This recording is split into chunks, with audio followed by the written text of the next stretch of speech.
Welcome to the Cincy Postcast. I'm Kevin Wallace, and before we get started with today's episode, I get to tell you about our really good friends over at Streetside Brewery, the best daggone brewery you're going to find in Cincinnati. And you will find them on the east side of Cincinnati in the Columbia-Tusculum neighborhood on Eastern Avenue. It is a great spot.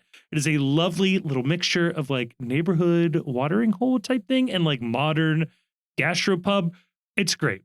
Inside of the bar, you can actually look down onto the production floor, which is really cool. I really enjoy the space there. They always have fun activities and events going on, live music all during the summer, a lovely patio when you have these weird 70-degree Saturdays in the middle of November. It's a really great place to be hanging out, okay? It's a great place to watch a game. They're an FC Cincinnati pub partner, so you can always check out an FC Cincinnati game there, especially the away games. So that's always a good time.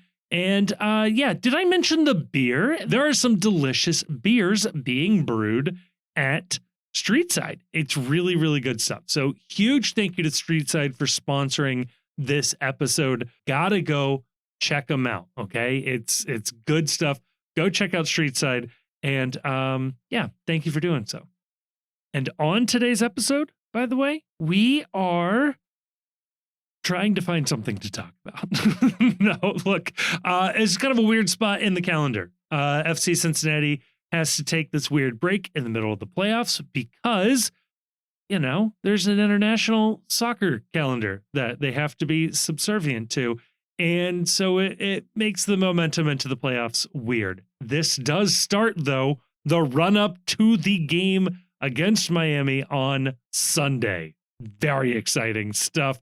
So what are we talking about? We're talking about the international, escapades of our various FC Cincinnati players. We are talking about Wilfred going potentially, probably, over to Scotland.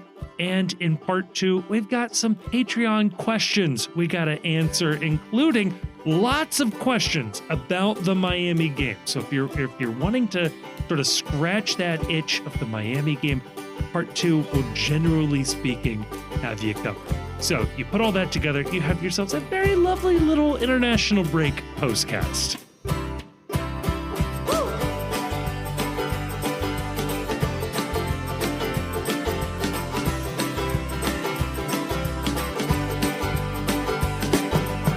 Joining me to talk about all of that and more, I am joined by two gentlemen who are also trying to figure out exactly what it is we are going to be talking about and how there is going to be more of it. Joined by the Chief, joined by Grayson. Chief, gotta love these international breaks in the middle of our playoffs. Begrudgingly, I am forced to admit that this will be an upside of the hated schedule shift, is that this does suck. This ruins any sense of momentum. This ruins any sense of, what's going on. I walked out of that game we played against the Crew ready for round 2 to start the next day. And right, you got to have a whole ass week of just doing nothing. And not only doing nothing, but also if you were watching the U.S. men's national team game this weekend, also existential worry that like Miles Robinson was going to get into a fist fight with someone and get like a limb broken or something. Like you got Ender Echenike out there playing. I hate the idea that you're sort of on pins and needles with these people playing for somebody else's team. Like, good for them. Glad everybody's getting international duty, but also like, I kind of need you ready to play on Sunday. Right. And like the last time we saw Roman leave, he never played in a game and came back injured. So like, it's a fair concern. Grayson, are we rooting for our guys to do well, or are we just like terrified that they're going to get hurt?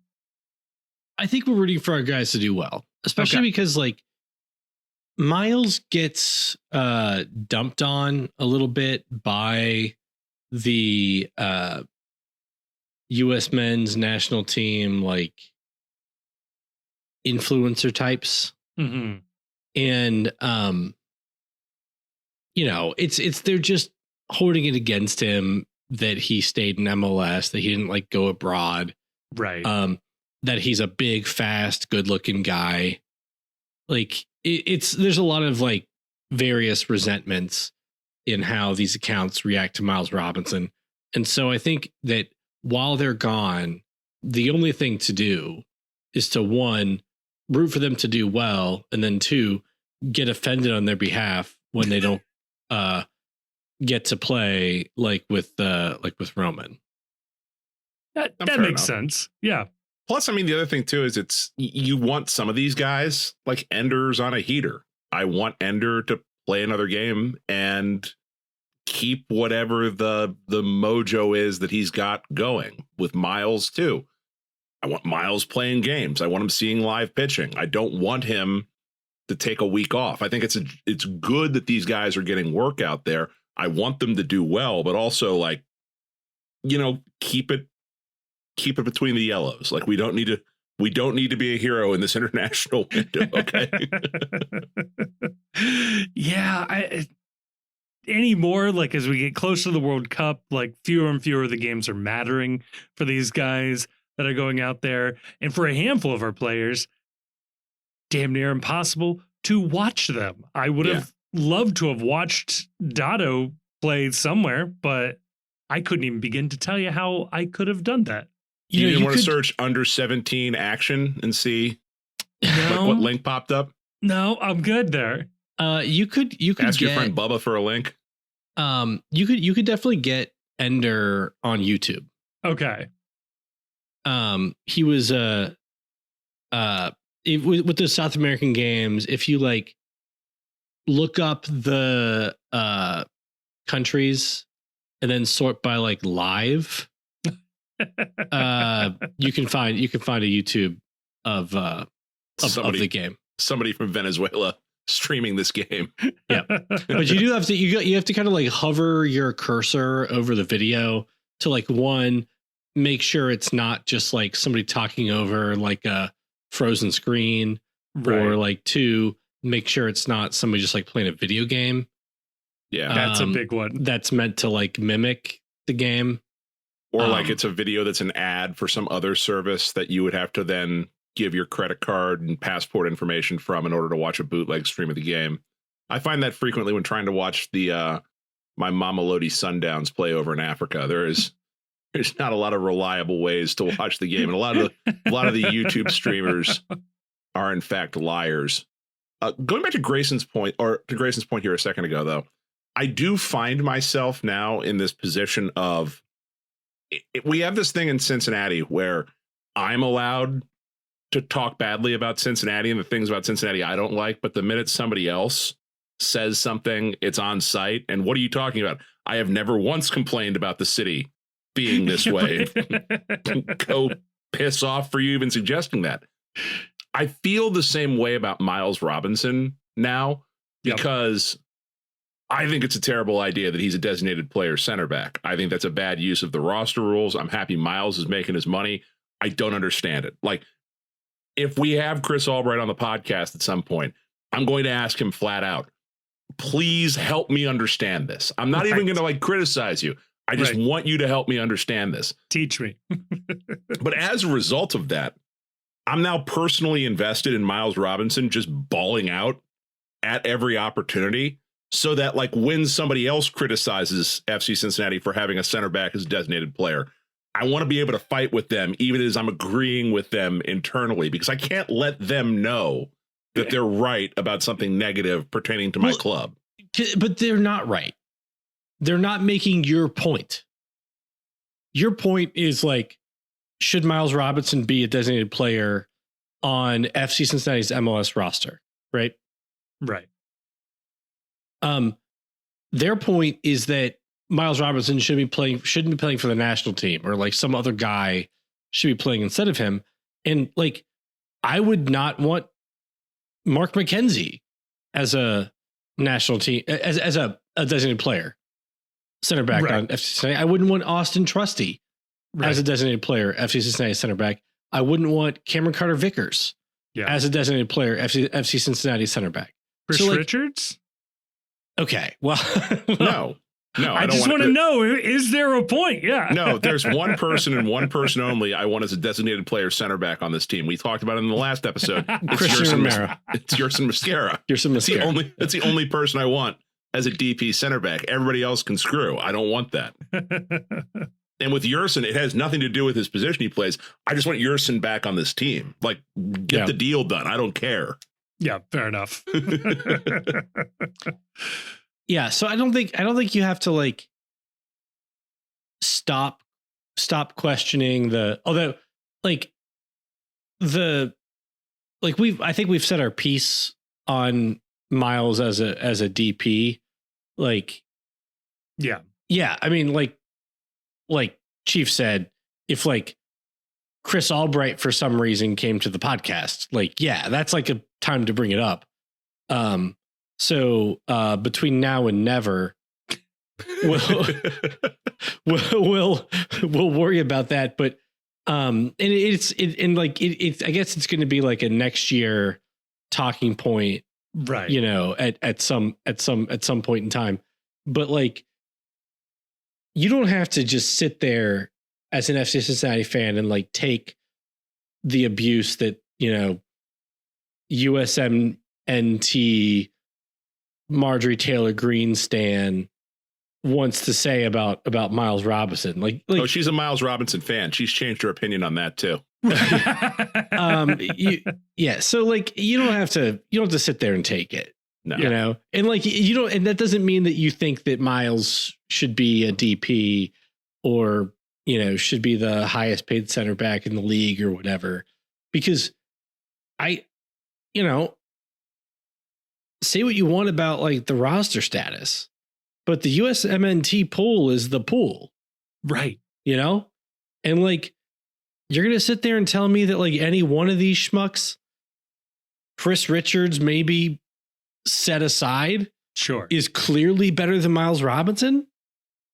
No, you're kidding me. Yeah, I might have to go looking for contact on this. I might have to go on like actively seek out the bad opinions and let them know they're wrong. Like, it's getting to that point now where I don't know that I can stand back and just wait for the bad takes to appear before me.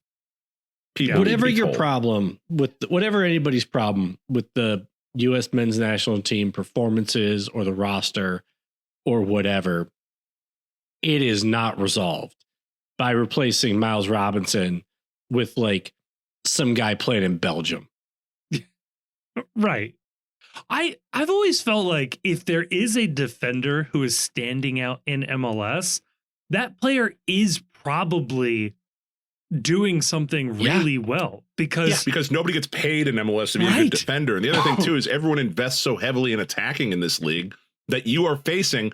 It's like, you don't need to go get the Belgian Miles Robinson. That player is facing Belgium's top striker who's been bought by MLS. Like, right. Well, yes. Yeah. So like, we've made this point before that like MLS center backs face off against top attacking talent. Yeah. Like, you know, maybe not like Man City's forwards, right? No, but definitely like Christian Benteke, Hugo Kuipers, like really good players, because that's all anyone brings into this league is good strikers. Lionel Messi. I've heard of him. Ever heard of him? There's not a player in like the English Championship or like the Scottish League or the Belgian League or the Austrian Bundesliga or gosh, I don't think what Swiss Portugal, or whatever. Like, there's not a player in that league as good as Lionel Messi, right? Right. And you have other players in the league who are like really freaking good, because MLS is a league that spends a lot of money on attackers, not a lot of money on center backs. So if you're a center back in Major League Soccer and you're playing against top teams in the league, you are facing world-class talent. Yes. Like world-class attacking talent. Like, you might be getting your lunch money taken on a regular basis, but like, but you can't tell me that like somebody who plays in like Belgium is is playing against better attackers on a day-to-day basis. Like you can make like maybe they're playing in like a more sophisticated tactical scheme or something, which nobody right? plays at like a national team But level. nobody plays at national team level. But if it's like who faces better attackers day in, day out, it's Miles. Yeah. Because if there's a guy who's like really good in the Belgium league, MLS just signs that guy. And like MLS just signed the best forward in Belgium, and he's not the best forward in Major League Soccer this year. Right. That's the exact point I was going to make. And he's not like in the conversation. Yeah. He's really good. He might be next year. Yeah. Like, I'm not like, I'm not, talking down on Denke. Right. But if you just want to talk about numbers, right? Yeah. He's not a top 5, not a top 10, like forward in Major League Soccer this year. And he was the best forward in Belgium when we signed him. Right. So like, and that was kind of the point I was going to make, which if you take the top 3 teams out of all those leagues, right? Belgium, Scotland, I'll let you take 2, Austria, whatever. Put a pin in that. Yeah. And then take all those teams. Are any of those teams starting striker like walking onto an MLS team? No, because if they were, they'd be bought by MLS in the upcoming window. Like there is a at this point pattern of MLS signing the best striker in Belgium and that player having difficulty, yes, to one degree or another, reproducing their production in Major League Soccer. Yes. I think that says something. Right. Right. You know what it says, and what I'm hearing out of this entire conversation. I think Nick Hagglund needs a call in to the next U.S. men's national team camp. Why not? My man has done nothing but prove the haters and the losers, of whom there are many, wrong over the course of the last 48 to 72 months.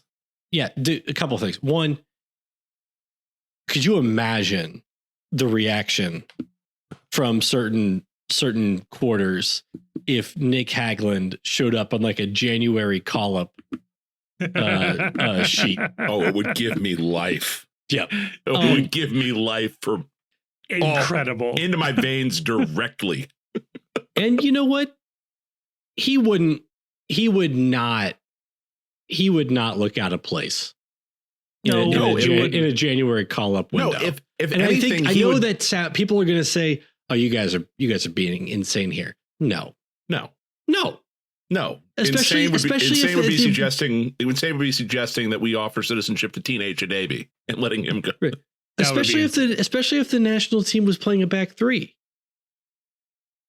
Also, which they are. Also, yes. Not for nothing. Like, if you watch international soccer, like most of the guys that are playing for these national teams, they're old heads. Like the youth movement is vastly overrated once you get to like that level of international competition. Like, how long did Chiellini play? Right. International play. Like, especially with center backs, like the wily vet, having like the wily vet old guy on the back line is kind of a meme when it comes to national team construction. Absolutely. If we had an American center back that was starting and captaining the like Swedish league champion, just to pull a random example. Yeah. Okay.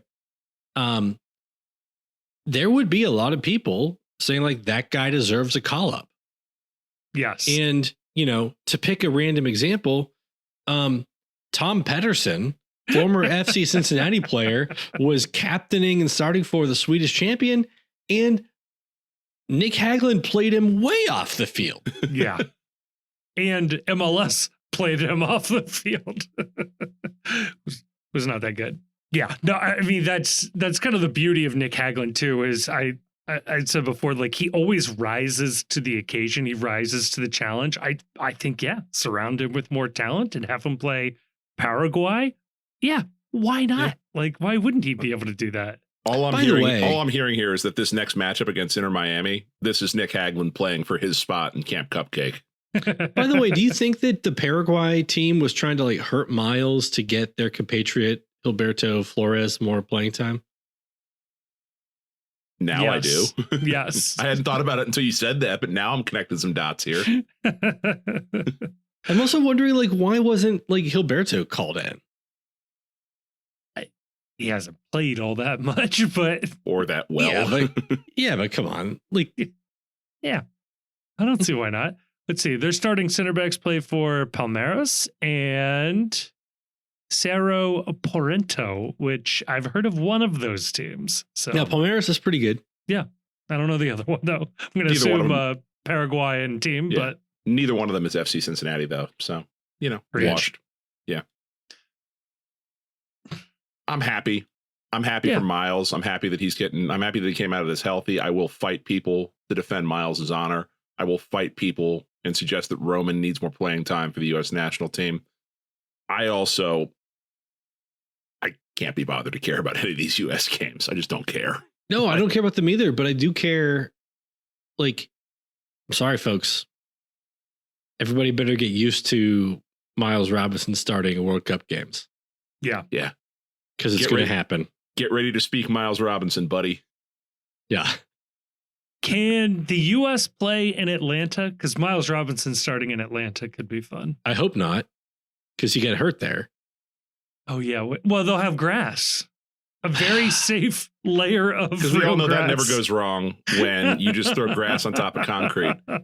Which, speaking of which, enjoyed tremendously today. Completely unrelated.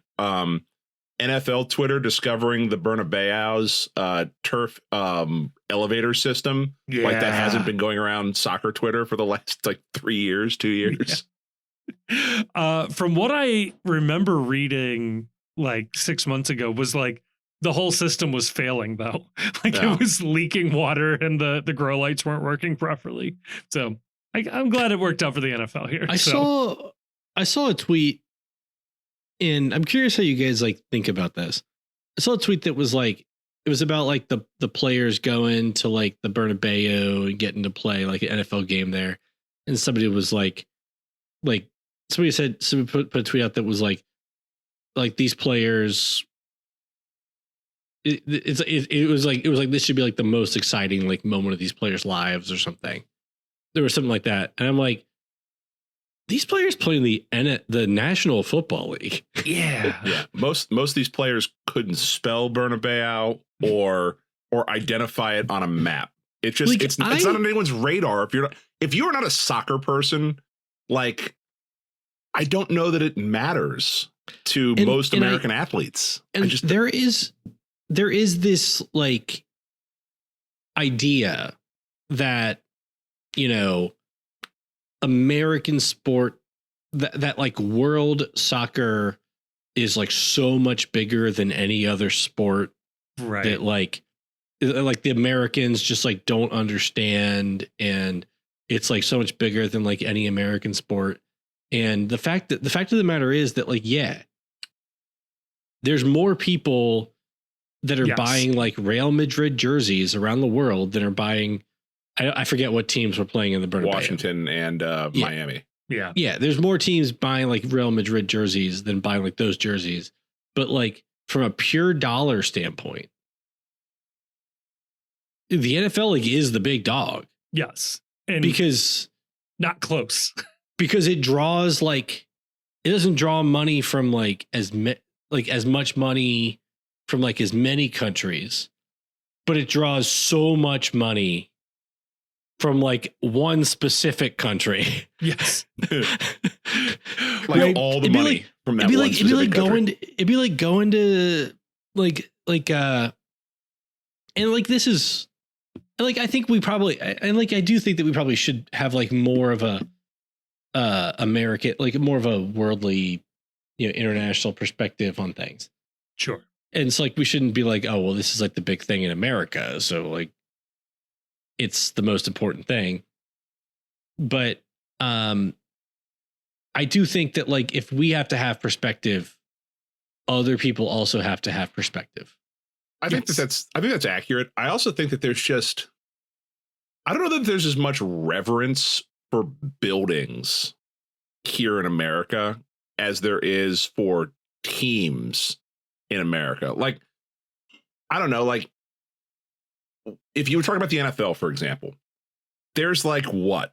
One iconic stadium left? That's Lambeau Field. Like it's everything Lambeau, else it's Soldier Field, but like not people even shit on Soldier Field, and they completely changed it's been like it. redone, and like nobody talks about, I got goosebumps stepping onto Soldier Field. It's really like Lambeau, but like there's not a soul on the planet that's like, oh yeah, no, like you don't understand how lucky you are to be playing at M&T Bank Stadium. Like you probably don't even know where M&T Bank Stadium is. I don't even know if it's still called that because they changed sponsorship names. But like you have like I do think that this is a more like worldly thing where like the way people talk about Old Trafford or Stamford Bridge or Wembley, or it's not even in like soccer per se. Like the same way if you go to Australia and they talk about the MCG and Aussie rules football, they're just, I don't know that we have that. I guess we have it like maybe in college football a little bit where there's a few iconic buildings, but like even with like Ohio State, #1 team in college football, like people like the horseshoe, but you don't hear about like, I got to take my shoes off when I walk in because this is hallowed ground. It's a tough place to play.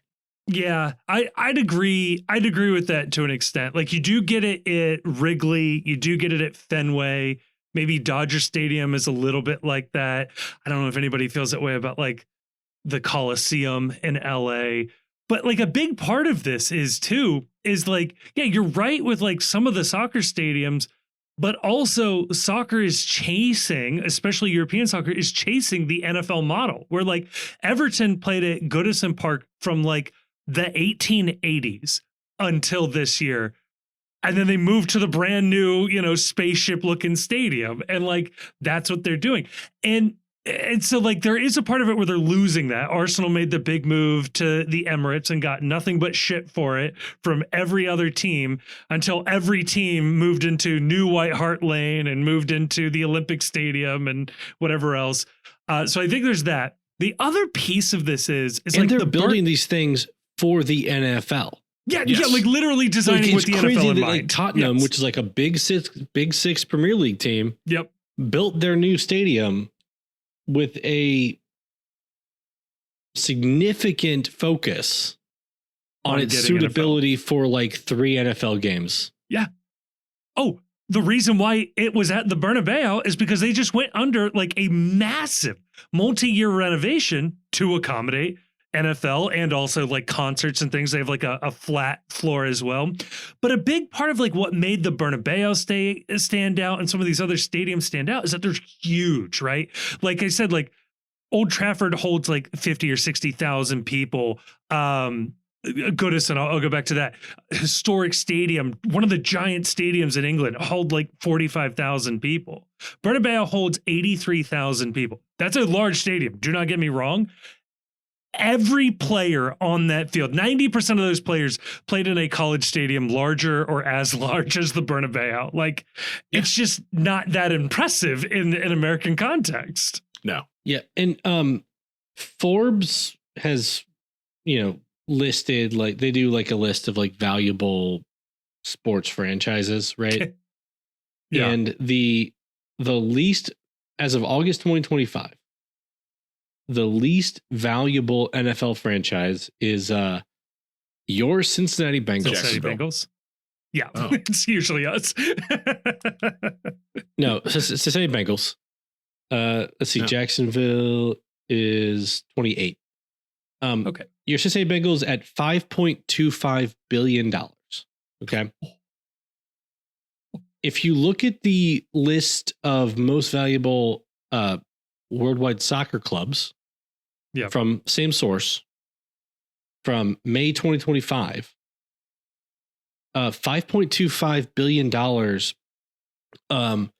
puts you above Bayern Munich, Paris Saint-Germain, Arsenal, Tottenham, Chelsea, Juventus, Borussia Dortmund, Atletico Madrid, Milan. Oh, number 15th most valuable soccer team, LAFC.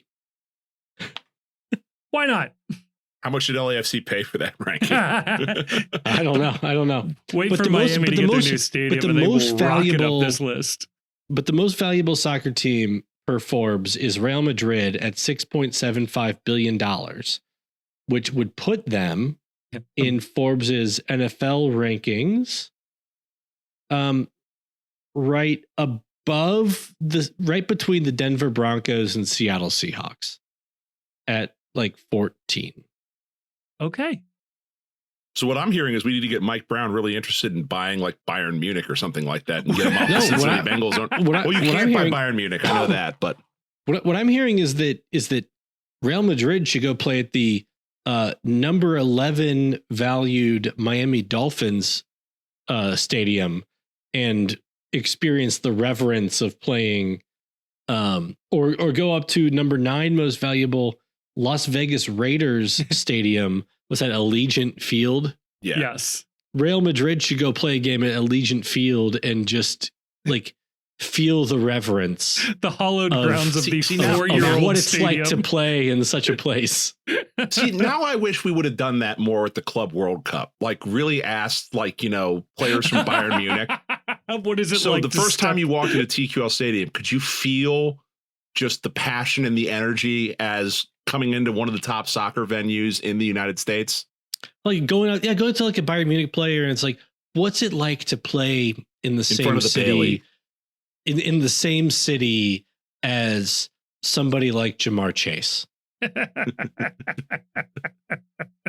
you seen Joe Burrow? Has Joe Burrow agreed to give you his autograph? Yeah. Well, you know who would agree that Real Madrid should go play at Miami's Hard Rock Stadium? La Liga's ownership. La Liga would love it. La Liga and the owner of the Miami Dolphins, who also owns Relevant Sports, who has been desperately trying to get that game in the Miami Stadium. That's true. You're walking on the hallowed ground that Dan Marino once used to trod. How does that make you feel? Did he play at the same site? Yeah, they've just been that's Joe Robbie Stadium. They just keep renovating it. Laces in or out. So wait, Chief, you would know this better than. Is that the same as the Orange Bowl Stadium, or is Orange Bowl a different stadium? The Orange Bowl is hosted there. I don't know if the Orange Bowl has a stadium. The Citrus Bowl has a stadium. I think the Orange. I think basically none of them are played at their actual original stadium except for like the Rose Bowl. The Rose Bowl is still played there. The Cotton Bowl is still played at the Cotton Bowl. Yeah, I think. No, the Cotton Bowl's played at Jerry World now. No, it's the Cotton Bowl's played at Jerry World. Oh, yeah. The Citrus Bowl is still in Jacksonville because the Orlando, not Jacksonville, Orlando, because the Orlando SC, while their stadium was under construction, played at the Citrus Bowl for a few years. So I think that's still around. Yeah, that might be the only one then. The Pop-Tarts Bowl needs a toaster-shaped stadium. Like we used to build great things in this country. Yeah, they should make like the Milan Derby take place in the Pop-Tarts Bowl stadium.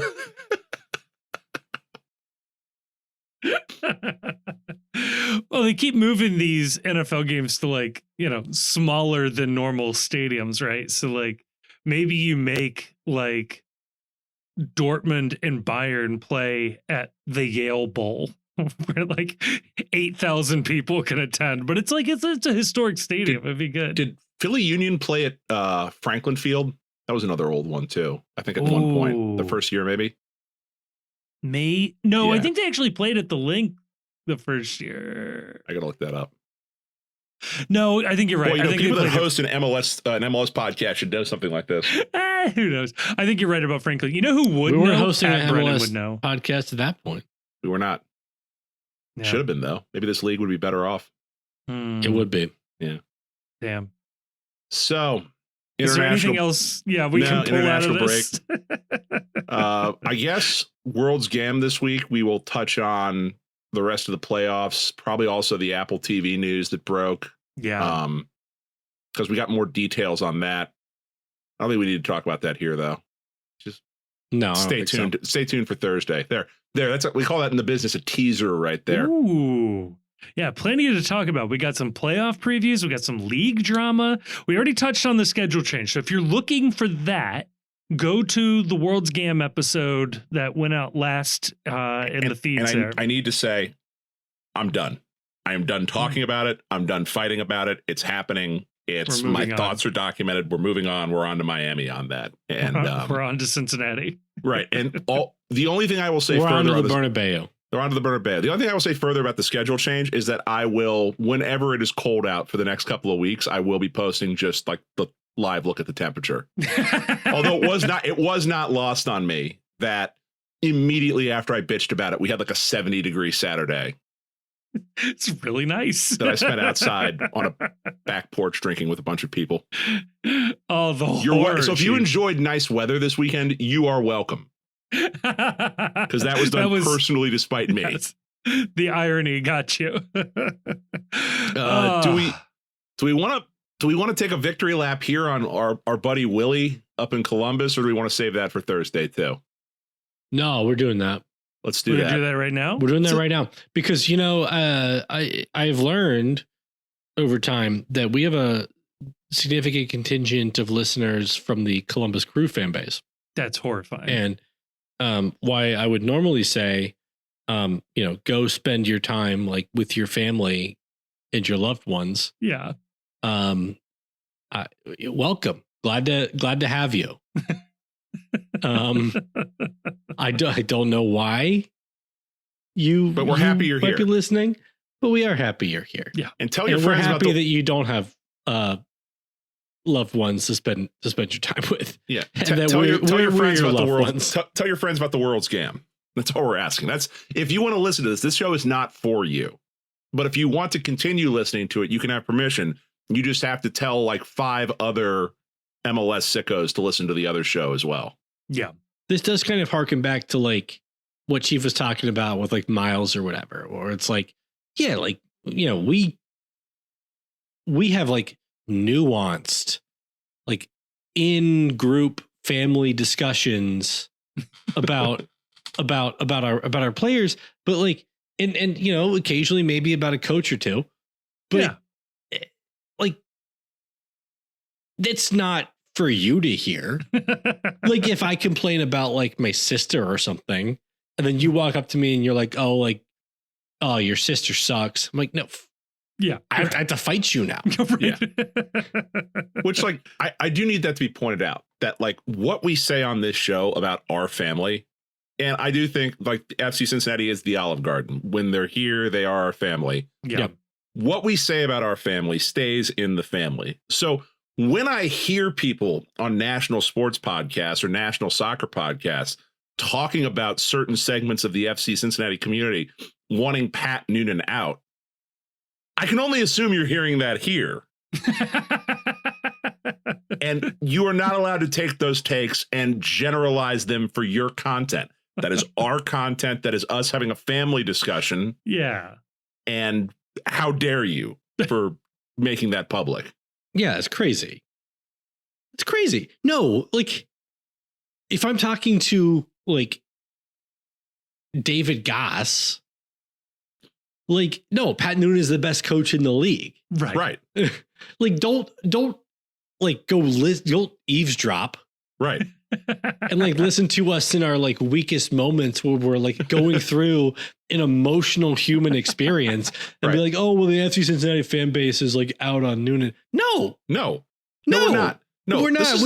We're just processing. We're processing, and like this show is therapy. Right, you want men to show therapist on you the want show. Men to show vulnerability, and then when men show vulnerability, you weaponize it against us. How dare you? Like, imagine, like this is therapy. There's privilege in here. This is confession. Yep.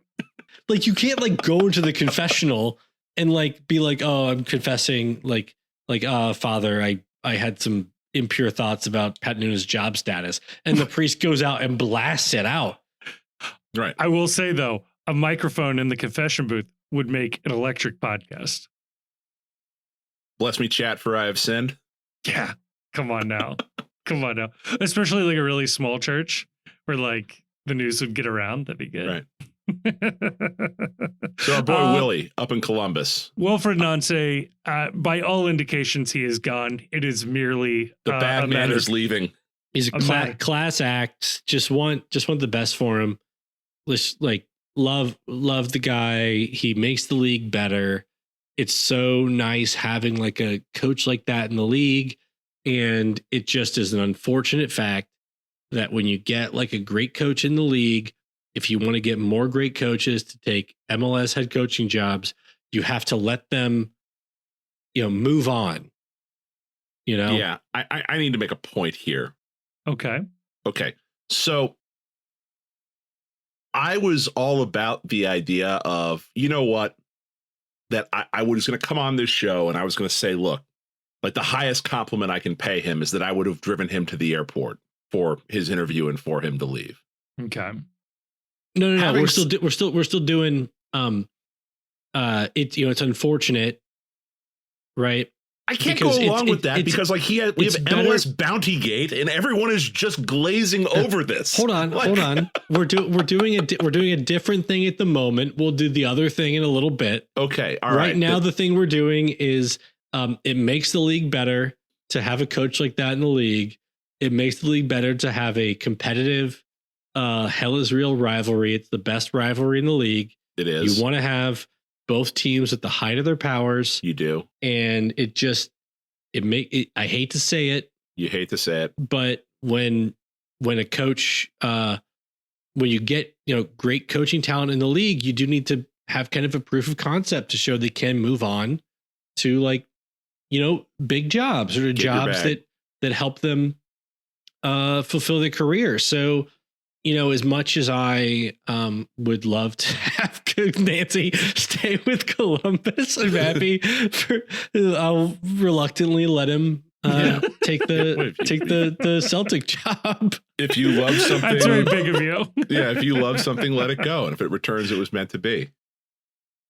I'm sorry. Fuck this guy, man. I'm sorry. Yeah, of course. Fuck this guy. No, fuck this guy. Like you might have gotten that out of me before he gave his dumb press conference where we were the better team because we scored more goals on aggregate, which congratulations, my man. You're bitching about a chess game where you got mated, but hey, I captured more pieces. That should let me win. And then if that wasn't enough, I'm sorry. We were trying to bait them into red cards at the end of this match. Dude, go loser. Go loser. Well, no, yeah, definitely loser, right? Got knocked out by of the definition series, loser. Yeah, by Mr. Pat Noonan. Brenner. Last thing that guy saw in MLS is Brenner taking his lunch money. Yep. Last time that guy saw. Yeah. Yeah, and I haven't seen a lot of I haven't seen a lot of apologizing over the clearly offside goal. Yeah, they scored. But I guess I'm glad that they got that fake goal because, Brenner got to get his bag. And so, yeah, I mean, look, the whole thing where it's we won the aggregate. Cool. Yeah, you didn't win the first game. Yeah, no, we beat you in the single elimination. So if it was a single elimination, you would have been out. They don't do aggregate for the season. Right. You don't maybe the playoffs should just be a round robin. And then whoever scores the most goals over the course of the round robin wins. No, the aggregate is the aggregate goals that you score between minute 0 and minute 90. That's the aggregate that matters. Right. Most of the time in soccer. And then people are well, in Europe, they have this home and home aggregate. They don't have it in a playoff, a seeded playoff. No. And they have Champions League playoffs. They have it in Champions League, which is supposed to be even. Yes. MLS has seeded playoffs, so there's supposed to be home field advantage. Home and home aggregate makes no sense. If you want to do home and home aggregate throughout the entire playoffs, why play the regular season? No point.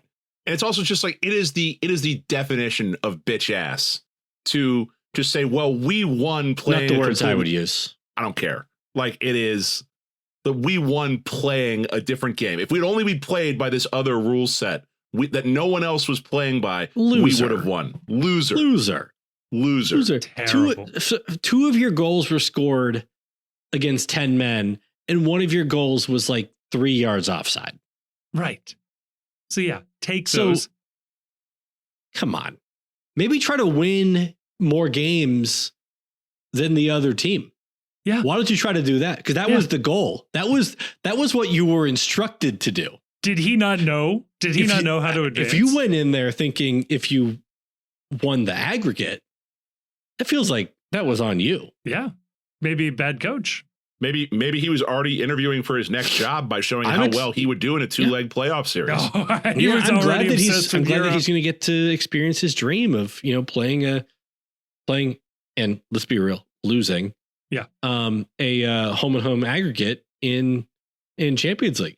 It's going to be perfect for him. Or he's going to run league. all over the Scottish League with a roster that's twice as expensive as any other team he plays. And then he's going to go to Champions League and he's going to play against rosters that are 2, 3, 4, 5 times more expensive than his. And he's going to get to complain about it, which is his other favorite thing to do, clearly. Yeah. To whine about it.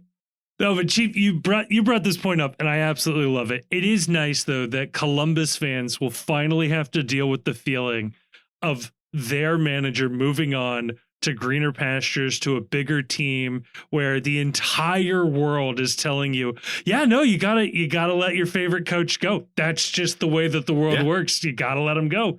If you hold him back, you're a bad program. And not only that too, but there's rumblings online that I'm very happy about, that they not only get to experience their coach leaving, but that their coach taking the best players with them in the transfer portal. That sorry, he's got to have guys that know his system. Yeah. And obviously these other guys, they were recruited by him. So they've got no loyalty to the program. They have loyalty to him. And you've got to let them go because, it wouldn't be fair to keep them here under a new coach and a different system. Congratulations, Columbus. You are now living life as a mid-major college football team. Please, from the bottom of my Tulane and Xavier fan heart, enjoy this moment. You know who would be great in Scotland? Brian Kelly. Yeah. You know who else would be great in Scotland? Max Arfson. Oh, yeah. Diego Rossi, I think would be very Diego good. Rossi was the name that was linked. And it's like, Max Arfson, that'd be a big move for him, actually. You get a chance to play Champions League football. It's definitely, as I'm being told, a step up Celtic from Columbus Crew. Yep. That'll make it a lot easier for him to get scouted by bigger teams in Europe. And who will love this? If you hate the idea of Miles Robinson starting a Premier League game or starting a World Cup game, you will love Max Arfson over in the Scottish Premier League. Oh, well, yeah. So I do think that. Have we heard that? Is that a rumor? Because I just heard it. Yeah, I did. I did hear it out of my own mouth. I heard that. I heard somebody else say that just now. Yeah. But Kevin, you heard that too, right? Wait, did both of you just say that? Because I think we both said it. I said that I heard Max Arfson. But that means people are saying. Many people are saying Max Arfson to Celtic. So there was an article, obviously, which Kevin mentioned. I'm going to put this on Twitter right now so that it's up and people can find out in real time where this is coming from. Of Diego Rossi going, which, if you're Diego Rossi, I do think that, you do kind of have to figure out, could you make it in Europe? And, he had a go of it. It wasn't great. Yeah. But I think if you're Arfson, you do kind of, especially if you're Arfson's agent. Yeah. You have to think okay, this guy has basically only looked good when he's coached by Wilfred Nancy. Right. His entire career, he's only looked good when he's been coached by Wilfred Nancy. We're going to need him. If he doesn't move now and another coach comes into Columbus and he doesn't look as good, his career is over. Yeah. Your possibility of getting any kind of transfer fee or, making big money here we go. Gone. Anyone else hearing Max Arfson to Celtic eyeball emoji would make a lot of sense and be a big opportunity for him. And send. Let's see how that goes. Nothing wrong with that. No. Enjoy your Sunday. It's a question. It's a question. That's good. I'm just asking, is anyone else hearing it? Because I've heard it just now on this podcast. Yeah. Breaking news. By the time you get to this portion in the podcast, hopefully it will be a thing out there that many people are talking about. How did they know? So it does sound like, by all means, this is a done deal. They're negotiating. I'm not sure it's a done deal. Well, but it feels real. It feels real. Even though, to qualify it, we did all first hear about it in the Sun. Right. Yeah. So take that, Tom.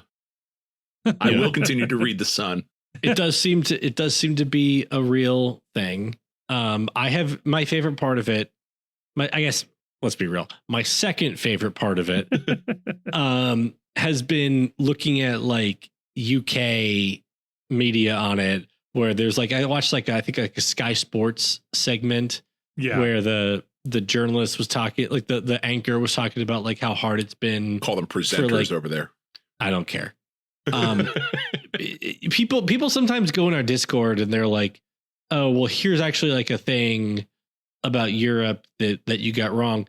And in case the whole NFL segment earlier didn't clear, I don't care. I don't care like what the English call things. I don't care about borders in Europe. We're never beating the allegations. You know who else didn't care about borders in Europe? The Gauls. The barbarian horde. The Visigoths. Yeah. Attila the Hun or Genghis Khan. I don't know. William the Conqueror. It's kind of their thing over there. Not really a fan of borders. Yeah. No. So but it's been like the commentators over there not knowing who Wilfred Nancy is. Yeah. Like I saw a guy where he's like, well, I don't know who this guy is, and he's, I hope he does a nice job. It's like, okay, man, great value add there. Yeah, nailed it. Do you think that you when couldn't Google him? Do you think that when a manager gets appointed at Celtic in his press conference, do you think there's at least one reporter that asks him, so have you tried haggis? Yeah, right. They're going to ask like have you tried this local restaurant? Yeah. It's like, well, I liked $1 Million Baby, but Crash was pretty bad.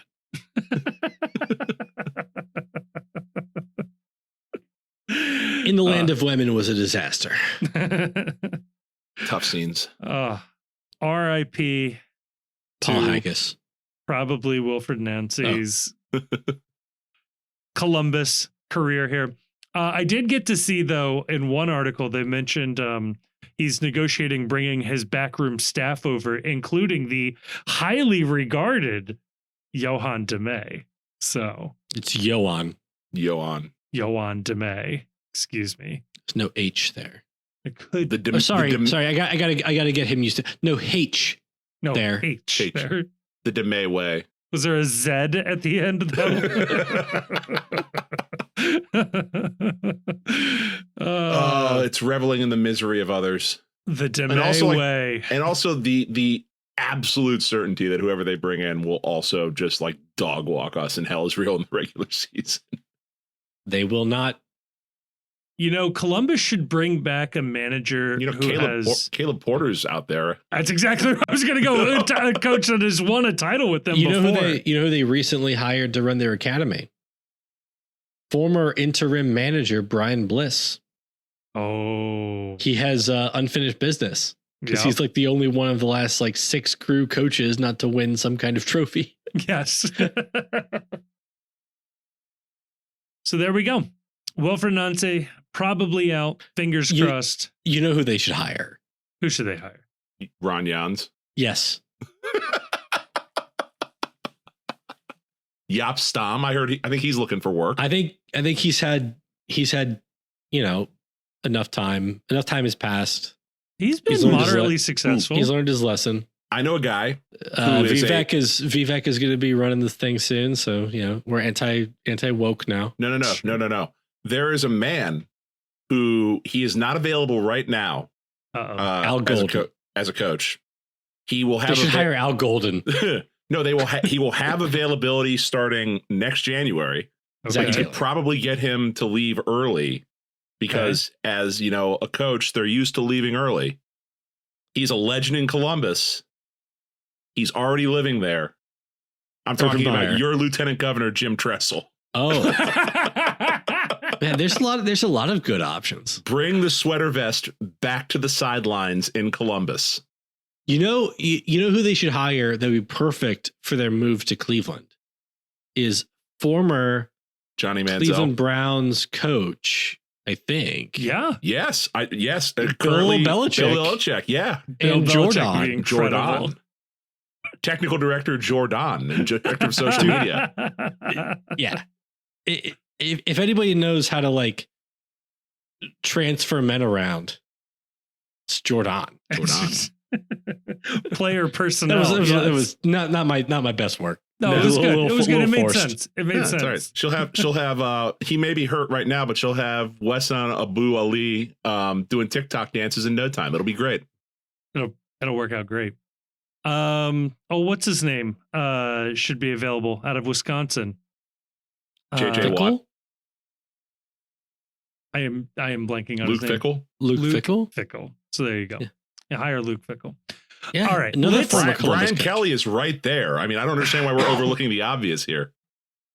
Well, I don't know if you heard, Chief. He's still the LSU coach. He's involved in a multi-million-dollar lawsuit with LSU right now. Well, his claim is he was never dismissed. They just told him to leave the building. I do want to, I guess, close this topic with like a word of caution. Okay. Now, granted, this is an expansion team that replaced the previous. Been around since 2019, right? Replaced the previous Columbus Crew. But I think they'll hire a decent coach.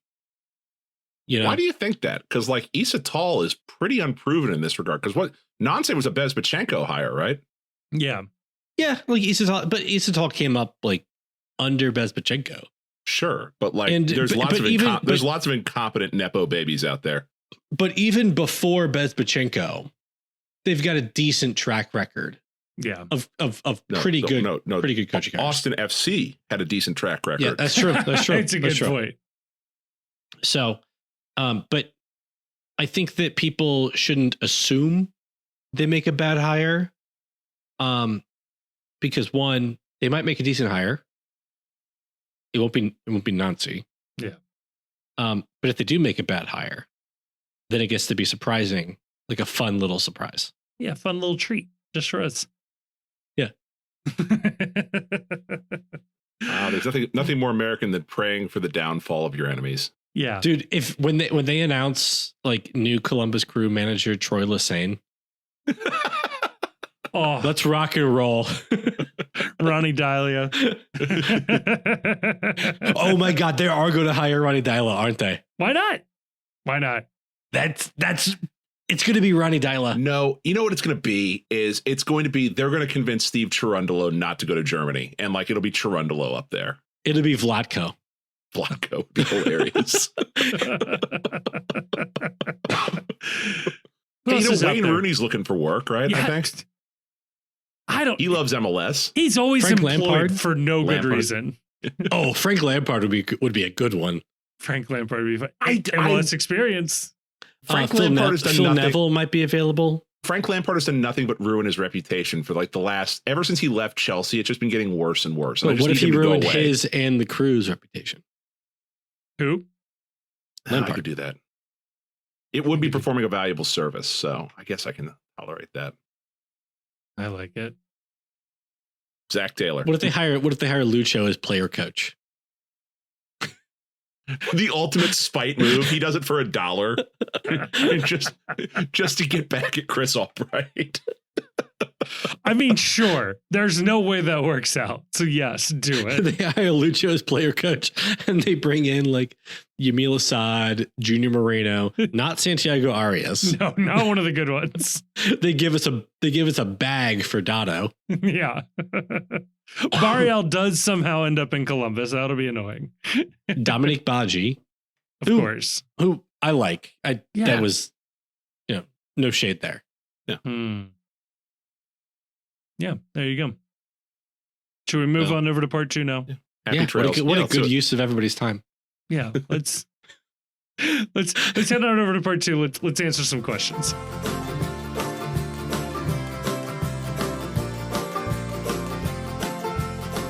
All right, we are back with part 2. This is the part of the episode where we pay our debts. And by debts, I mean the fine folks over on our Patreon page. Link in the description for what it's worth.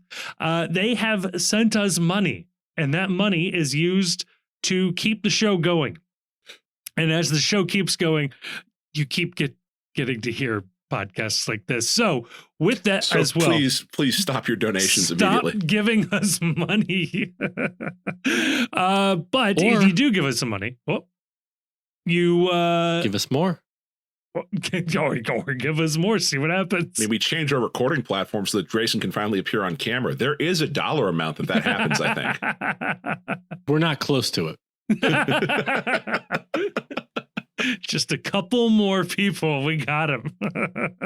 But a couple more people at the right price. A couple more people at the $10,000 level. We need like a Daily Wire kind of situation. If we get like some recluse in Idaho with like $50 billion to just sponsor us, we're good. Be someone in Scotland that lives on like a castle in the Highlands. Like, I like the cut of their jib on their Wilfred Nancy segment. If only we knew anybody who owned a golf club in Scotland, like a rich guy who had a lot of property in Scotland. What if we knew someone that worked with him on a regular basis? That was local? Especially like a local person who worked on a regular basis with somebody who owned a lot of property in Scotland and had some Scottish roots. Nobody is coming to mind. This person would also have to have like a history of like investing in like right-wing alternative media probably as well. I would say like any kind of media, various ventures. Sure. Yeah. Maybe somebody with like a venture capital background. Or like an investment, angel investor. Maybe somebody that's just looking to hedge their bets when this all goes incredibly sideways to say, no, you don't understand. I've been supporting other causes all along. Yeah. Somebody maybe who supports like long shots, somebody who's interested in like the Lord of the Rings. Yeah. I can't even think who we're talking about right now. Could be anyone. There's too many jokes I can't make right now. Someone into youth teams. I thought we were just brainstorming. Somebody uses Twitter to check on how the miners are doing. You mean the ones that are trapped down there in the mine? Yes. Yeah. No, it's Major League Soccer. Oh. Okay. Oh. Well, I mean, if you're really into the Euro leagues. Yeah. See? You can have fun. Anyway, you get to ask us a question when you give us this money. So maybe this person could invest hundreds of thousands of dollars to get one question asked and answered on the podcast. We have a couple of questions here that do seem relevant to what we were just talking about. I find that very hard to believe. No. Should advance? James St. John asks, should we be excited if Wilfred Nancy takes the job at Celtic or any other job outside of MLS? They go on to say, and what would your feelings be if one of the FCC assistants took the head coaching job at Columbus or any of the other MLS vacancies? Well, it's two questions, so contractually we don't have to answer the second one. Or you just owe us $2, so just hit the tip jar. Yeah. Well, they paid for one, so they'd have to pay us another $2 for the next one. $2, yeah. Yeah. But the second one is double. Yeah. Well, that is true. There's a fine involved. Ooh. It's like it hit your account. It was at 0. So now we're tacking on extra money because we know you don't have it. There's I mean, an if you overdraft fee ask- on the questions. Honestly, like if you ask a second question without paying for 2 Patreon accounts, that's like basically stealing. Yeah. It's like walking into my house, taking my TV, and then shooting me a text after you've done it and saying, "Hey, can I borrow this?" Or it's like, I We're forgot sending the a picture of it. Right. I forgot Yeah. the HDMI cables. Can you throw those outside and I'll pick them up? What's the NFL punishment for calling a timeout if you don't have any timeouts? 15 yards unsportsmanlike, I believe. Maybe that's an I think option. there's like a clock run too. I think that something happens with the clock as well. Maybe James St. You John's gotta- just needs to walk backwards 15 yards and then they're Yeah. okay. If one of the Oh. FC assistants took the Columbus Crew job, I would be happy because the Pat Noonan coaching tree expands, and then it's yet another thing to taunt Columbus over that, like, you had to go to our club to get a manager. I like that. I love that Yeah. for us. I think that's pretty good because every success they have is our success. And then every failure they have, you can also plant the seed of doubt that this person is just, it's a long game and a long con to undermine their team. Thanks for taking our dead weight. Yeah. Or it's like, be a shame if he was actually working against you secretly and still Ooh. working for Pat Noonan. I like that better. Always like that. Should be excited for Nancy to take the Celtic job. I think yes, but like really just like for, again, like how it benefits the league Yeah. to have somebody, you know, move to a job and succeed. And also, if he's more successful there, you can say that Columbus was holding him back, and that's also fun. Well, so something that we haven't talked about is how Nancy frustrated by, you know, despite his clear coaching abilities, but frustrated with the relative lack of investment from his ownership group and the signing failures of his GM, and his inability to, you know, win the supporter shield in MLS, his inability to get out of the first round of the playoffs the last couple of years. Yeah.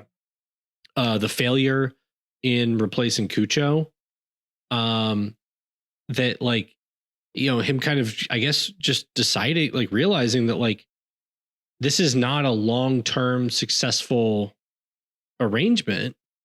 And rather than like have to resort to cheap shots, drawing red cards, complaining about playoff format that has been the same for several years, he gets to go to a team that's basically overpowered in their league. Yeah. And he gets to be like the Pep of Scotland. Yeah. Right.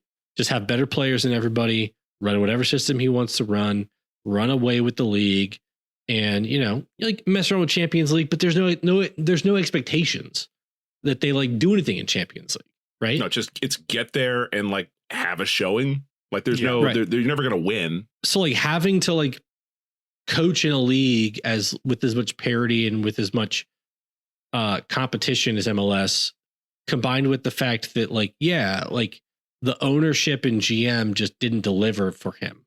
Yeah. Right.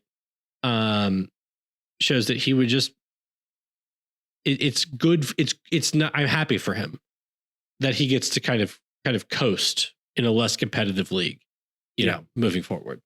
I think what is interesting is he's one of the only MLS, because he is a class act, and like I do want what's best for him.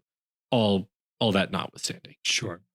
But he is like one of the only MLS coaches to go from MLS to eventually something else here where like we can root for his success. Like I guess it's like Jesse Marsh and Bob Bradley are sort of the only other MLS managers who have gone on to have adventures overseas where sort of their success is a reflection on the league.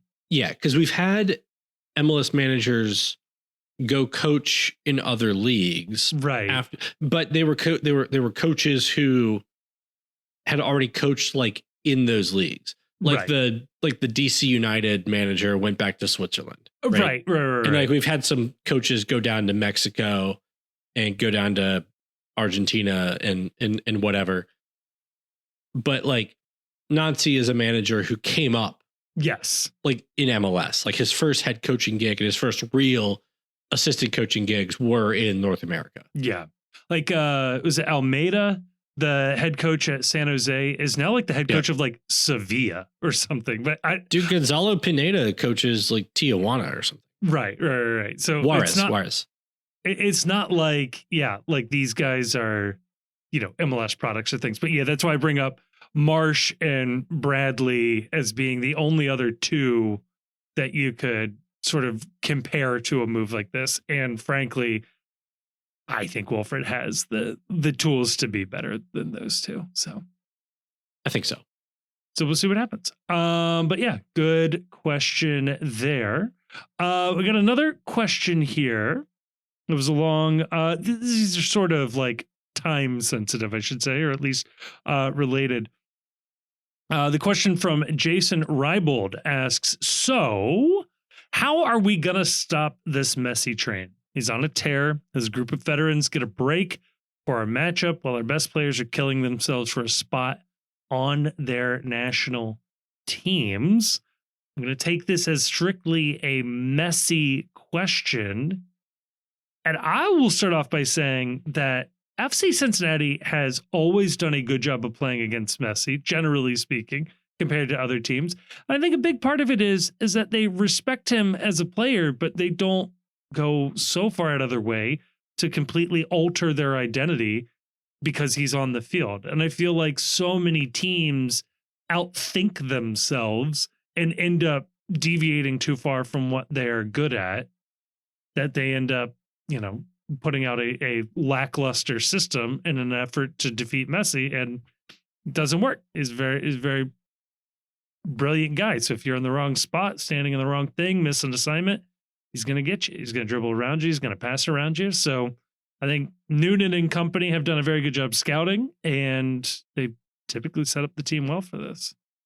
Yeah, I agree. I think the other thing is that they're an older team. And when you have an older team, you're not going to do the kind of thing that really tends to cause FC Cincinnati problems. And that's an energetic, very active high press. Like Messi, he's not going to play defense. He's not going to press hard. He is historically, they say, conserve your energy type player. But like he walks a lot. He doesn't run on defense. He's certainly not going to run to close out on a high press. If they're starting Luis Suarez doesn't have knees anymore. And if he's going to run, the only reason he's running is if he's running at goal. He ain't running on defense. And so when you're attacking mid / striker and your striker are not willing to engage in an active high press, and you let FC Cincinnati advance the ball up the field, that's advantage us, because you're stopping. You're letting us get through the hardest part of our offensive game, and that's the transition from possession to the attacking third. So I think we're kind of uniquely set up to play well against the Miami team. Yeah. And we've got a lot of very technically sound players at the back line. Like Miles is very technically sound. Nick Hagland is very technically sound. If Miazga's out there, Miazga is usually technically sound. It'll be interesting to see how they attack Teenage Hadebe if he's the starter out there. But it's we've invested a lot of money in the types of players that can make life difficult for Lionel Messi. And we historically have had incredibly successful defensive mids, whether that's Obi or now with the way Sammy Guidi's been playing. And that really helps in terms of disruptive and not letting Messi do what he wants to do and forcing him to maybe take an extra touch or make an extra move or do one more thing than he wants to do in any given spot. I think they may well lose this game. Miami's really, really good, but it won't be because the matchup is bad, I don't think. Yeah. Yeah. And I guess I would like dispute the premise that like our best players are all killing themselves for their national teams. Like, yes, Miles is doing that, but like and Ender is playing for Venezuela in the US, by the way. Yeah. Right. Like Ender's games are in the United States. And for reasons I don't know why, but Miles obviously also is playing in the United States. So like it's not like these guys are going far. Brenner not playing for Brazil.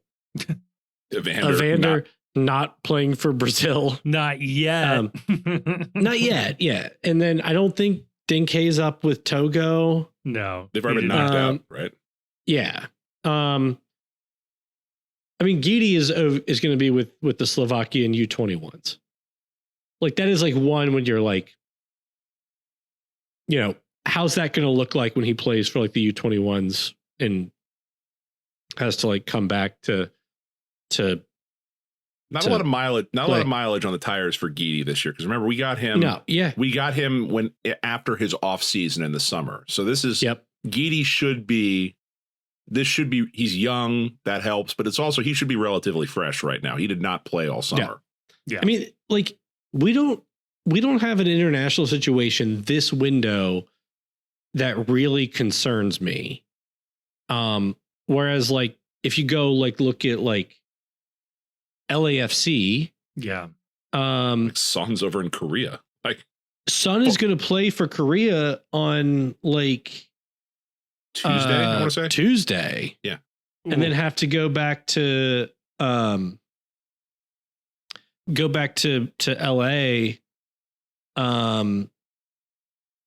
You know, within like like LA is like probably the best place you can go from wherever he's playing. Still not a great flight. It's still not a great flight. And Bouanga has been playing with is like with Gabon. Yeah. You know, so South Korea plays Ghana at 6 a.m. on Tuesday, Eastern time. Nice. So like Bouanga had to go play with Gabon and like he's done. So he has a little bit more time to come back. But like that's worse than like anything we got going on. Yeah. So I love where your head's at. I love feeling aggrieved. And I like to be aggrieved. I like to have like complaints about stuff. This one I'm not really seeing right now, but you know, maybe we'll learn some more information. I like it. Got a question here from Kyle Butler who asks, is the Inter Miami game the biggest game in club history to this point? No, I think that you still have to say that Eastern Conference final they played with Columbus. Yeah. It's the furthest they'd advanced. I think it's on the Mount Rushmore of most important games in club history. I think it's there with the Eastern Conference Finals versus Columbus, the Chicago Fire game in the Open Cup. I mean, or maybe the Red Bulls game in the Open Cup, for being honest, because that was for a chance. I think the Red Bulls game in the Open Cup, and honestly, I put the Miami Open Cup semifinal above this one on the Mount Rushmore. Yeah. I don't hate it. I think I think those are the obvious three. I think this could be in the Open Cup. Crew in the Open Cup in 2017. 2017. Yeah. I think that also. Yeah. Yeah. So then this ends up at 5 or 6, depending on where you put the Chicago game. This is basically on par with Philly in 22 and Philly in 23, right? Like what elevates this above? It's because it's Philly messy. in 22 and 23. Because it's messy. You already knocked out. You already conquered an actual demon in the first round. It feels like all the pieces are there to do something, and you're going up against like, you know, the undisputed greatest of all time. It's kind of like this is Tom Brady in the playoffs. There's one group of people that agrees with Kyle though, and that is the free market. This has to be the most expensive FC Cincinnati game. It's dropping. I saw online on the Discord earlier, the prices, as predicted, the price is dropping on this. I think you can get in prices down around like $100 now, $120, which is great. yes and no. It stayed at 160 most of the day today, but yeah, occasionally somebody's putting a cheaper ticket up there, but they're just one-offs right now, and they're going quick. I think it's a big game. No shit. Yeah. I think that like I will hear arguments that it is a top 4 biggest game. I don't think that it finishes any higher than 4th in that calculus. I agree. It does not finish higher than 4th. Yeah. If they win, I think we've identified at least 3 games that are definitively bigger going into it. Right? Like coming out of it.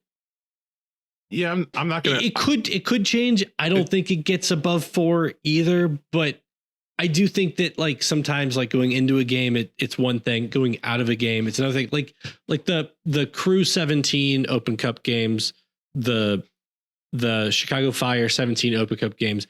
Those are both games that like are elevated by the outcome. Yeah. Right. And making MLS in general. Like that was sort of like, but the Red Bull game was probably the most important of all of them, because if you remember, it ended up on ESPN1. Don Garber came out. They installed the second screen. That one did not end up on ESPN1. The Fire game ended up on ESPN. Fire was on ESPN1. No. Yeah. No, it was the Red Bull game. No, I will bet you every dollar in my wallet. It was the Chicago Fire game. Was originally supposed to be on ESPN2. Got moved to ESPN1 because the College World Series wrapped early. Yeah. And now I agree with that the outcome-based determinant on all this. Also the outcome of the, like, let's be real, the outcome of the Red Bull game. Yeah. We got the outcome that we wanted, that we needed, which was selling out Nippert and people watching. Yeah, people paying attention was that was the goal. The goal, they got Don Garber in the building, and it was like it became the inevitability of the MLS project from that point forward. I think Sunil Galati was also there. Yeah. If you believe the apocryphal legend of FC Cincinnati, the comment from Don Garber is, "What do you need from us to make this? What do you need from us to make this bid work? What can we do to help you on this?" Boom. If you know what? If they go on and there's a happy ending to this season, you may look back on this game and think it's a lot bigger than we're giving it credit for right now. But I think you don't know that. I just know that if there's a happy ending to the season, I think every game becomes one of the top 4 games. Becomes one of the top 4 games. Right. Yeah, I agree. The loss to DC becomes the ultimate what if game. It does. Yeah. It really does. No, I don't even want to think about that right now. No. Spoon winners? The spoon winners? No, Atlanta won the spoon, right? Yeah, I would love to have this. I would love to have that conversation. Yeah, I don't want to have it now, though. Right, but if we end up having that conversation, we're feeling real good. Yeah. Last question for tonight comes from William. Again, we're staying on topic here. Does Dado have to play against Miami? I promise I didn't write this one. He always scores on them, but we haven't seen him get meaningful minutes since the loss to Philly at the end of August. William has a great point. Dado has a long, nasty history of scoring on Miami. He doesn't have to play. Doesn't have to, but should he? Well, if you ask Lucas Engel, he does. Yeah. Once again, another player vouching for his supremacy, his Dado-ness. Yeah, the problem is that like I think his Dadosity. Grayson brought this up, that there's like a long history of players overrating guys that they love in training, and also it definitely feels like there's a lot of players that overrate the guy that is nice with the ball, but like what the coaching staff specifically needs from you is, I need you to be nice with it and also nasty with it when you don't have the ball and somebody else does. Like the defense needs to. Players are not reliable at rating each other when it comes to like guys who are nice with it with the ball. They're just not. Sure. Like we bring this up all the time. Zlatan Ibrahimovic used to talk about Efrain Alvarez as if he was Ronaldinho. Yeah. Like it like they they know more. They obviously know more than we do about like who's good and stuff. Yeah. But there are like a million stories of a player who like made it as a professional, who like goes back and like talks to players who they played in like the academy with, or like youth national teams, or like earlier in their career, and they're like, oh, that guy was nice. See, you know, after we got this Dado comment from Angle, I immediately added it to like my repertoire of like questions to ask players, which is going to be like, who's that guy from your childhood or like coming up that was like better than everybody at soccer, but didn't go on to play soccer? Like, I want to know the story of that guy. Or the guy like you are floored that this guy wasn't a bigger star. Right. Because every athlete has that guy, like the guy who was the rocket arm on their baseball team. You know who like has to be like the best ever version of this guy is Deulofeu. Oh yeah. Gerard Deulofeu. Yes. Like he kept getting like signed by team after team, and like he would have moments in games where it's like, oh, this guy's better than Messi. Like he would do like random crap that was just like, oh, this is the best player I've ever seen.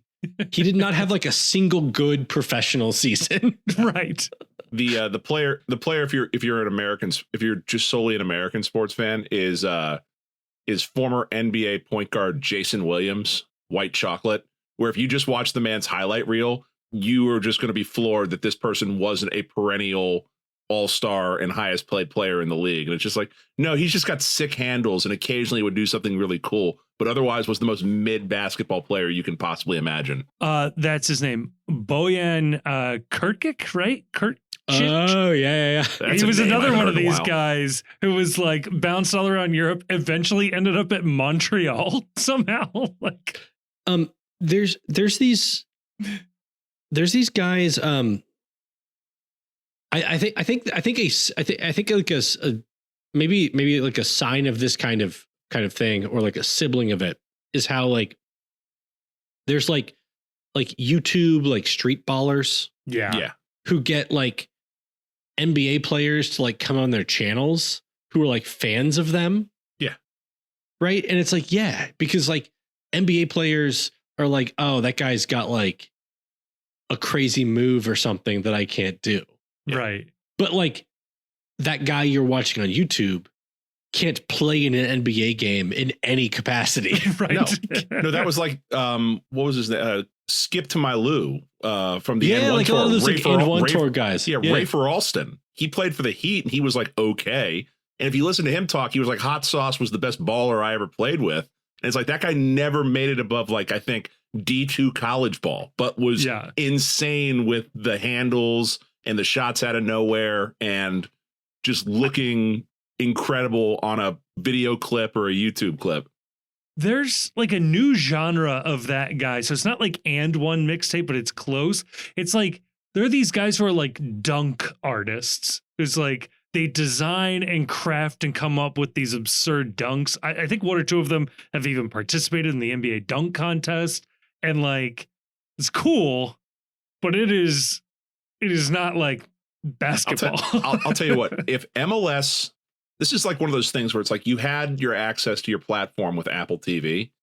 If they just would have run basically the And1 mixtape tour show from like the early 2000s and just going around like street soccer teams playing like local rec league, like, you know, and if you're good enough, you can join the tour and just playing on those like futsal courts and stuff like that. If they just would have done the exact same concept, I would have watched every minute of that because that was electric television back in the day when they were doing it for basketball. And the concept translates. It's just, hey, here are some dudes that have incredible ball skills or they're incredible in small sided games. And they're going to go and they're going to do a little open run with, here's this, you know, youth league or this high school all-star group or this college team. And like, if you're good enough to play, you can join the tour as they go forward and they play in different cities. Maybe like a reality show type thing. I watched a video once of it was years ago. Of Why is that not a thing? Of Serginho Dest, doing like a challenge with like a guy who's like a nutmeg artist. Yeah. And it was basically the challenge. I may be misremembering this, but my memory is that the challenge was basically like you have like small sided goals, but you're also trying to like nutmeg each other. Yeah. Yeah. And the guy beat Dest, but Dest did like a pretty good job at it, because let's be real, like Dest is like kind of a meme player. Yeah. Like and himself. he came up playing that, like in the Netherlands. That's like the game where nutmegging is the same point value as a goal. Is kind of the concept. But it's like this guy can't like go out and play for like PSV. Right. Because like you have to like play 11v11. You have to do like a variety of things. Yeah, right. The field is pass bigger. a drug test, you know, all these tough things. No, I'm not saying like and I don't think Dotto is like a YouTube soccer guy, right? Like I forgot what we were even talking about. He scored. Can Dotto pass a drug test though? Dotto he does has look like he has access to really good weed. No, Dotto has scored enough goals that you're like, yeah, Dotto is a professional 11v11 soccer player, right? But I don't think he has to play in this game. Like I would love to see Dotto. I would love to see more Dotto than we do. Now, having said that, if you were starting the And1 mixtape tour of soccer, Dotto is a hell of a nickname to start out with for your guy. Dotto might start the tour, like by all means. Of our team, your first draft pick is Evander. Your second draft pick is Dotto. It's Dotto, yeah. Brenner. Brenner's too good at like regular soccer. Yeah, I think it's Dotto. I think Brenner probably the best player on the team. Period. That's probably right. He's good with the ball at his feet, but yeah, like Denke, you would take Denke just because like on the tour you could just take his shirt off randomly and that gets you views. Yeah, it's like the content economy. Yeah. Now the hype man, if you'll remember the N1 mixtape tour, was a morbidly obese man named Escalade that just walked on the court with a microphone just shouting as things were happening. I'm interpreting that as remarkable body, and that's where Denke gets in there. It's like the exact opposite. I think we call that. I think the word is comorbidities now. Oh no. But that does not apply to 10K, so that's good. It's nothing a little Ozempic can't fix these days, right? That's a good point. Oh God. Well, that's going to do it for Patreon questions. Thank you to everybody who asked. We will continue to answer them through the month of November. So if you have subscribed, does Dotto need to play? Let's talk about street ballers for a while. But I think it made sense. We got there in the eventually. Context. Yeah. We'll play get Dotto, there. Whatever. And fuck Columbus.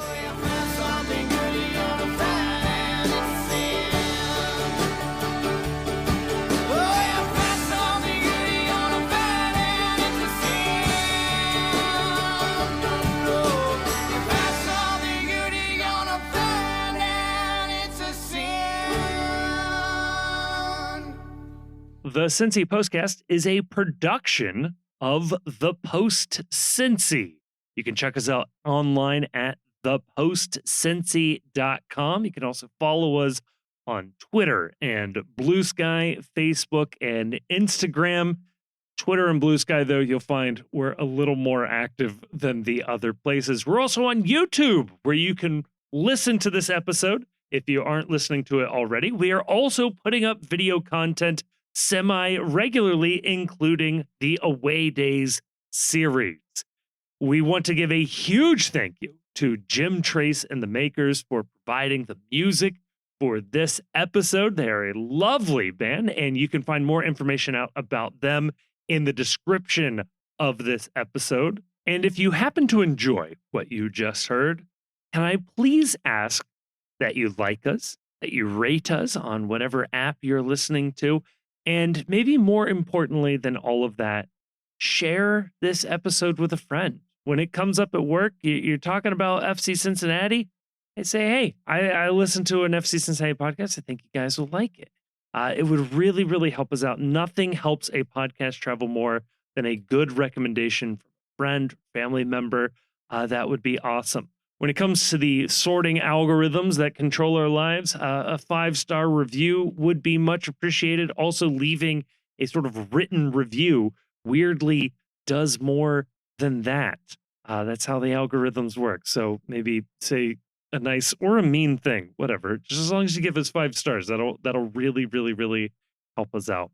And if you are looking for more MLS content, check out our other podcast, The World's Gam. Again, a link will be in the description of this episode. That is where we touch on league-wide storylines and news, and we talk about other games and a couple other teams in there as well. Think you will enjoy it if you are just dipping your toes into Major League Soccer. A huge thank you to all of our sponsors. A even bigger thank you to all of our patrons over at Patreon. But maybe most importantly, thank you for listening to this episode.